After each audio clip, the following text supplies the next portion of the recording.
I'll tell you something. What happened with Soja Love? Pataka record and Kamkwapaitsa. Na Soja Love. And I saw our akanfonera.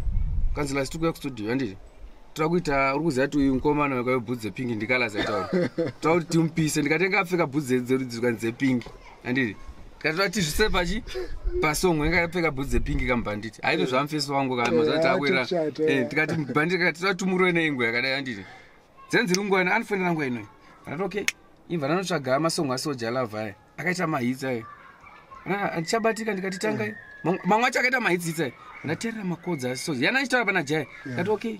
My songs are so Jalava power 6415 pakuridza makodzi pana dot pakibas boom boom boom boom boom boom so Jalava pakadaro anoflow pandaterera mandagaya Saura akasvika yenga ripo takaruza yenga ripo akasvika kuma 12 midnight and then Saura papinda studio ndova changoda iso vachangopfeka chi apa noita collab pane collab yaifana tanga ita first na Misau ndenge collab before ish song ndova vachangopfeka so aiterera for 5 seconds ndikutaurira Vesa ntakarudza ngwari pakwana zvakaitika. And then vanhu ndobva rangopfeka leso.